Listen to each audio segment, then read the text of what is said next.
Juan Carlos, muy buenas tardes, bienvenido. Doctora, muy buenas tardes, muchas gracias por la invitación. ¿Cómo me le ha ido? Muy bien, muchísimas gracias. Sentía falta ya de este contacto, de estar un poquito más cerquita de nuestros pacientes a través de las redes, de poder resolver esas inquietudes. Gracias a toda esta nueva disposición y evolución hemos vuelto poco a poco a reactivar nuestras actividades en hospitales, en consultorio, pero la idea es que podamos estar cerca a nuestros pacientes por diferentes canales de comunicación y en eso tú eres un experto y gracias por tu ayuda y colaboración siempre, Juanca. Bueno, doctora, muchas gracias. Le acepté la invitación porque, de hecho, en las redes sociales nuestras de Opportunity Health and Beauty y el Look Magazine Colusa, ya habíamos intentado en algunas oportunidades anteriores tenerla a usted, pero sabemos que está muy ocupadita en diferentes frentes en su área profesional y hoy usted ha hecho esta invitación y le agradezco inmensamente. La intención de hoy, doctora, si nos permite, es, digamos que como invitado moderador, porque aquí la que nos va a dar la información profesional es usted, que usted es la especialista, usted es médico especializado en cirugía plástica, estética reconstructiva. La intención es saber un poquito sobre la formación de un especialista y al finalizar nuestra charla, hablar un poco sobre los procedimientos que en este momento la gente está consultando. Más o menos eso. ¿Me parece, doctora? Claro que sí, esa es la idea, Juanca. De hecho, quiero también agradecerte a ti nuevamente por la presencia y sobre todo a nuestros pacientes que nos acompañan en la parte. Perfecto, doctora. Bueno, entonces, sí, doctora, si me permite, arrancamos con un tema que es tan bonito y es la formación profesional en cualquier área, pero en esta charla vamos a hablar especialmente de la cirugía plástica estética reconstructiva. Y sé que tiene otro nombre que ya ustedes como gremio abreviaron el nombre del gremio. Bueno, doctora, para primero me surge es, ¿de dónde le sale a usted la inquietud hace pocos años, porque usted es muy joven, eh, ¿cómo le salió la inquietud de que quería estudiar medicina? Empecemos por ahí. ¿Por qué usted se impulsó por la medicina? Bueno, Juan Carlos, yo pienso que ante todo es muy importante eh, que nuestros pacientes conozcan que definitivamente la medicina hace parte de una vocación y es la combinación entre ciencia y arte totalmente. Yo creo que nunca tuve alguna otra inclinación por una área, no tuve ese. Por ahí se inclinó. Listo. Doctora, hablemos en general, un cirujano, una persona que estudia medicina, cuando toma la decisión de especializarse, en el caso suyo y en esta charla, estamos hablando de cirugía plástica estética, eh, ¿qué es lo que debe hacer en Colombia para ingresar a una facultad de cirugía plástica y estudiar esa especialidad? Bueno, una vez se tiene el acceso a una universidad, ¿cierto?, de medicina, como las múltiples facultades que existen en Colombia, para mí es un orgullo decir que soy egresada de la Universidad de Caldas como médica general. Es una universidad pública de las más antiguas y prestigiosas a nivel nacional, ¿cierto?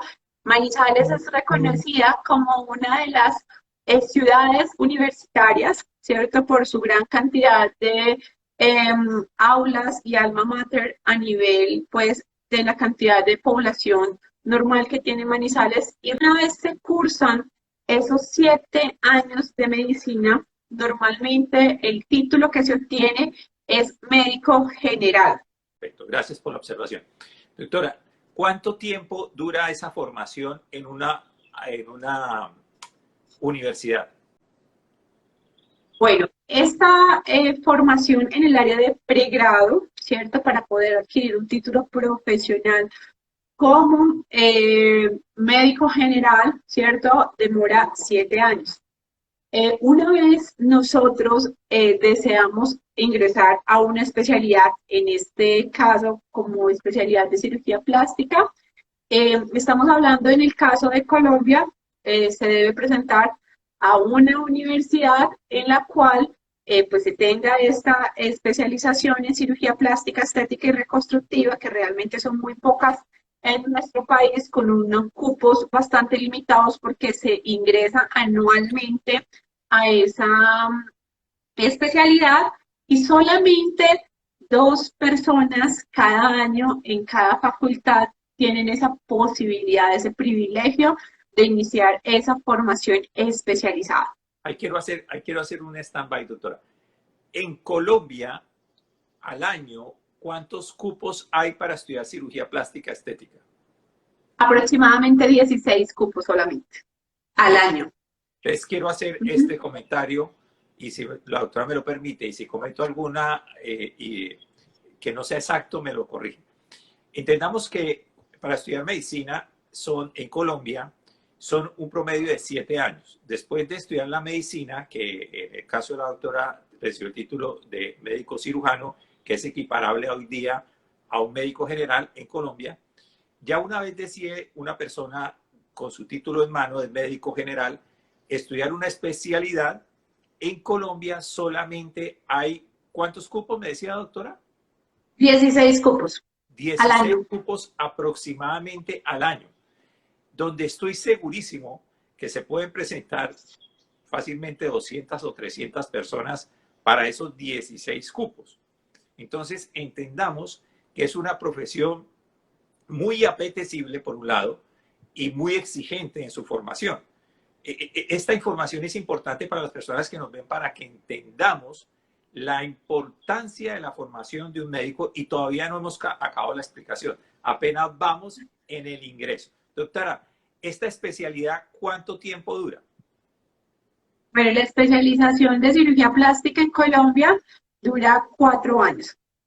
Otras personas, como fue el caso de mi situación, yo hice mi especialización fuera del país, ¿cierto? La hice en Brasil y para poder acceder a esta especialidad en algunos países, tales como Estados Unidos, México, Brasil, se requiere ser primero cirujano general, o sea, tener una especialidad previa a la cirugía plástica que se considera como una subespecialidad en estos países.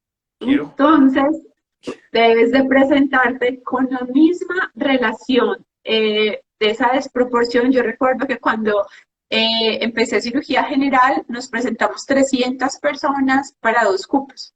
Entonces, esa es la relación que se maneja actualmente en casi todas las especialidades. El 1%, menos del 1%. Uh-huh. Bueno, entonces sigo haciendo una especie de resumen en sintaxis para nosotros los que no somos médicos y los que estamos aprendiendo de la información que usted amablemente nos brinda, doctora. Entonces, entendamos que en Colombia solamente hay un promedio de 16 cupos anuales para estudiar la especialidad de cirugía plástica estética reconstructiva.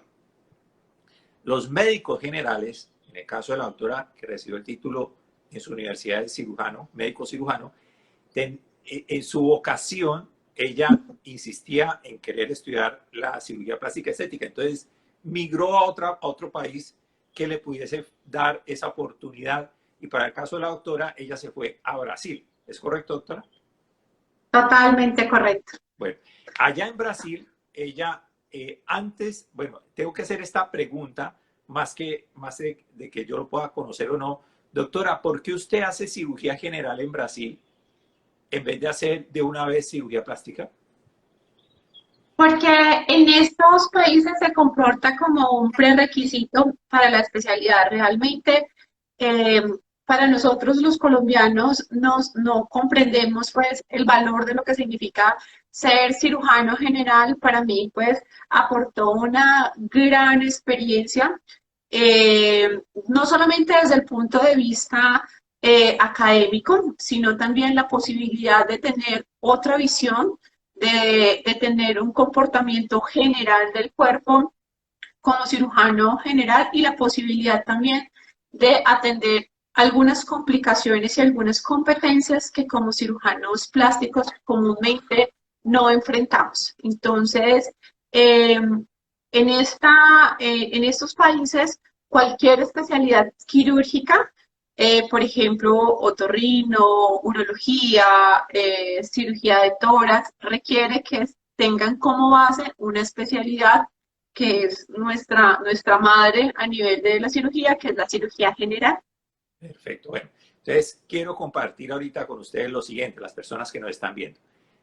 Un resumen rápido. La doctora estudió primero medicina como una carrera como los que estudian administración de empresas, contaduría, derecho. Ella estudió medicina. Eso duró un promedio de 7 años, pero ella no lo estudió. La doctora estudió medicina en Manizales, en Colombia. Una universidad que es muy bueno comentar de que es una universidad pública y es muy exigente. Hay que decir también, para las personas que consideran que lo público no es bueno, en medicina, todas las universidades públicas en Colombia regularmente ocupan los lugares primeros y son las más exigentes del país. Entonces, hay que entender de que ella se graduó de una universidad de las mejores de Colombia en medicina.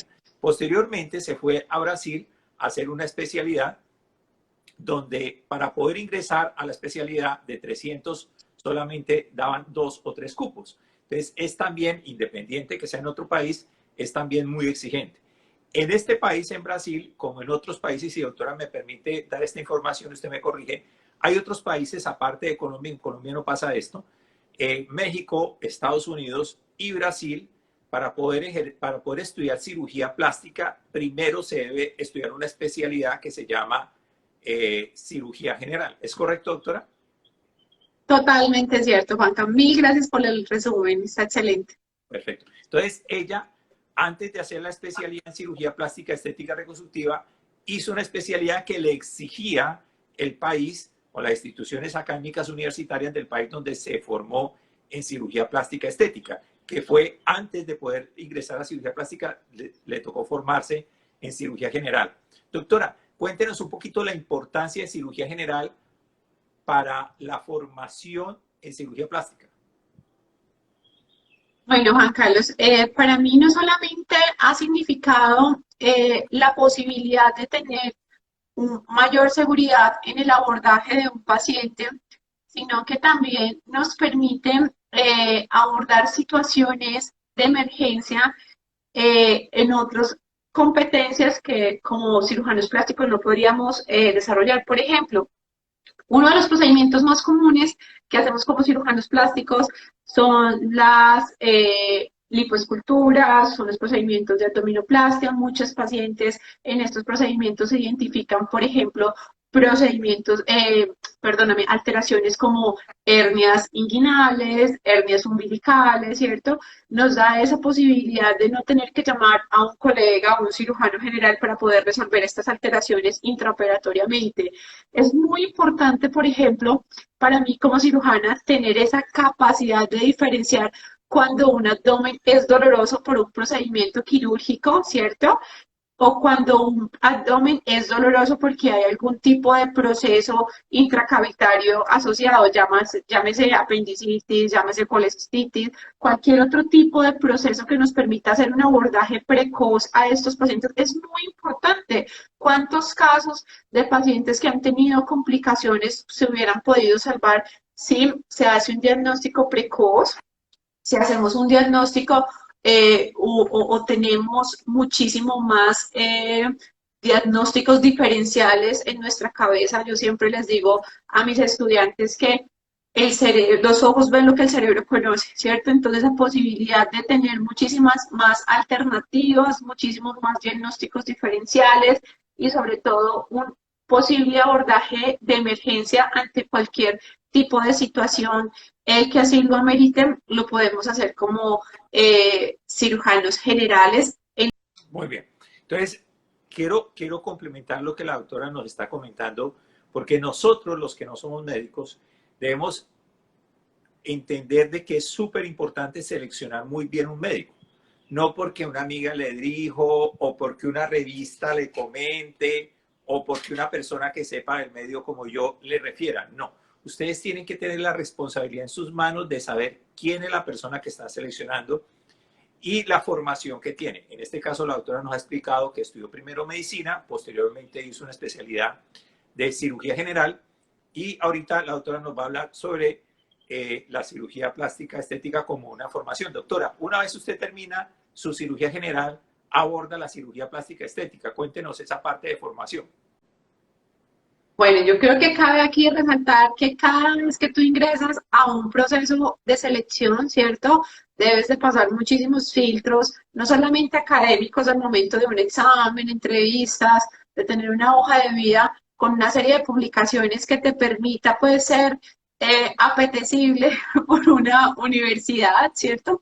Entonces, yo hice mi especialidad de cirugía general en la Santa Casa en Río de Janeiro. Para los que tienen la oportunidad pues de conocer Río de Janeiro, sabemos que es uno de los principales hospitales centrales en Río de Janeiro, una ciudad que tiene aproximadamente 16, 17 millones de habitantes. Entonces, pues digamos, la parte de casos y experiencia es muchísima a nivel pues de esta ciudad, ¿cierto? Yo me presenté en la Universidad Santa Cecilia de Sao Paulo, Brasil. Allí realicé mi especialidad con uno de los profesores y de los maestros más grandes de nuestra especialidad. Yo quisiera mencionarlos porque realmente para mí es un orgullo, tales como el doctor Ivo Pitangui, que es demasiado reconocido, con el doctor Osvaldo Saldaña y Eduardo Bolívar. Qué bien. Doctora, dentro de la especialidad de cirugía plástica estética hay diferentes ramas que se desprenden de la especialidad. ¿Nos puede explicar una a una de manera corta, por favor? Claro que sí. Generalmente la cirugía plástica tiene 4 áreas fundamentales en las cuales se encuentran la subespecialidad, digámoslo así, de mano, en la cual tenemos la capacidad de resolver, de enfrentar todas aquellas lesiones traumáticas que se presentan a nivel de tejidos blandos y óseos de la mano. Entonces, generalmente esto es muy relacionado y tenemos muchísimos pacientes a nivel de medicina laboral, aquellos pacientes que tienen accidentes en las diferentes fábricas o enfermedades propias como deformidades de la mano, las manejamos en esta área. Otra segunda área muy importante para nosotros es el área de atención y manejo de paciente quemado, ¿cierto? Tanto pediátrico como adulto. Tengo que confesar que es una de mis áreas favoritas. Actualmente trabajo en el Hospital Infantil Universitario, donde lidero una de las unidades de quemados más importantes a nivel pediátrico de nuestro país. Realmente es un área en la cual necesitamos muchos trabajadores de la salud y es un área totalmente apasionante, tanto en cuidados intensivos como en la atención secundaria del paciente quemado. Tenemos una tercera área que es la área de cirugía cráneo-maxilofacial. Se escucha un poco raro, pero atendemos toda la parte de las anomalías y alteraciones de la cara, de la formación del cráneo en los recién nacidos y todas las alteraciones faciales. Y finalmente hay otra gran área de formación que es el área estética, en el cual hacemos diferentes tipos de formaciones en las subregiones anatómicas que nos permitan manejar toda el área estética. Ok, doctora, entonces resumiendo, son quemados, ¿Sí? Estética, mano y Craneofacial. craneofacial. ¿Reconstructiva se define como craneofacial? Bueno, en la cirugía plástica tenemos 2 grandes enfoques que se trabajan en todas las áreas, que es cirugía reconstructiva, cirugía estética. Para nosotros los cirujanos plásticos, la cirugía reconstructiva hace referencia a todos aquellos procesos que buscan reconstruir una falencia congénita, ¿cierto? O un daño anatómico, ¿cierto? Entonces, para nosotros es importantísimo hacer una reconstrucción de una pared abdominal después de un proceso de gestación. Por ejemplo, todos los cambios anatómicos que aparecen después del embarazo, nosotros los tomamos como una cirugía reconstructiva, ¿cierto? Lo que muchas personas no entienden a la hora de el concepto general de cirugía plástica, porque creen que todo lo que nosotros realizamos es estético o es superfluo. Yo creo que el concepto de la cirugía plástica es absolutamente profundo, tiene un sentido de reconstrucción completo, porque si hay algo que atormenta a la persona en su rostro, hay una cicatriz que está constantemente recordando alguna situación traumática, es algo completamente reconstructivo para nosotros, ¿cierto? Sin embargo, el sentido estético, el sentido de superficialidad que se le ha dado en nuestra sociedad ha tenido otras connotaciones en el área pues, de la cirugía plástica. Una vez ustedes se forman en esa área, en esa especialidad de la cirugía plástica, estética, reconstructiva de la mano y quemados, ¿qué grupo, qué grupo científico los agrupa y los mantiene informados y actualizados con la información del mundo? Porque seguramente, en qué sé yo, en Japón, o en Alemania, o en Estados Unidos, o en Brasil, o en Colombia, existen desarrollos científicos relacionados con la cirugía plástica. ¿Y cómo hace un médico para que en Japón se entere de los últimos avances que se desarrollaron en Colombia? Yo regresé a Colombia, tuve que hacer la homologación de mi título ante el Ministerio de Relaciones Exteriores, ante el Ministerio de Salud y Protección Social. Ellos hacen una verificación extensa de todo el pensum académico, de que sea una universidad certificada, de que todo el tiempo presencial se justifique. Eso es algo muy importante porque la especialización, Juan Carlos, es una área de nuestra vida que requiere dedicación exclusiva, completa, 24/7, durante los 7 años de formación académica. No existe una residencia en la cual tú puedas viajar cada 8 días, cada 15 días, trabajar en Colombia. Es de dedicación exclusiva. Para los médicos existe esa dificultad que para nuestras formaciones como especialistas necesitamos una dedicación completa. Me atrevería a decir que sin familia, sin amigos, durante la formación de este paréntesis, digamos, que hacemos en nuestras vidas, ¿cierto? Y por eso es tan valioso para nosotros ese tiempo de formación académica por todo lo que vivimos en estos espacios, ¿cierto? Una vez ellos realizan todo este proceso de verificación y homologación, se pasa toda la documentación a la Sociedad Colombiana de Cirugía Plástica, quien realiza ese paracadémico y acompañamiento a los diferentes entes gubernamentales para que haga pues todo ese avale en términos de conocimientos y de pensum académico, ¿cierto? De la parte científica como tal, y nosotros estamos en un periodo de prueba de 2 años posteriores a esas recomendaciones, a esos acreditaciones, a la presencia continua en los eventos académicos. Muy bien. Doctora, entonces cerremos esta etapa de la formación que, imagínense, lo importante, nos hemos tomado un buen tiempo para explicarlo casi que para nosotros con plastilina, para poder entender la importancia de la formación de ustedes como especialistas en la rama de la cirugía plástica, estética, reconstructiva. Ahorita, para cerrar con broche de oro, cuéntenos sus nuevos procesos. Tengo entendido que cambió de sede, tengo entendido que tiene unas ofertas súper importantes en términos de tecnología. Cuéntenos un poquito, un resumen de eso, porque la gente seguramente va a estar llamándole para pedirle consulta. Pronto van a tener todos muy buenas noticias porque vamos a tener una expansión con una inversión importantísima del gobierno. Para mí decir que el gobierno colombiano está apoyando la empresa del sector salud y más una empresa del sector de cirugía plástica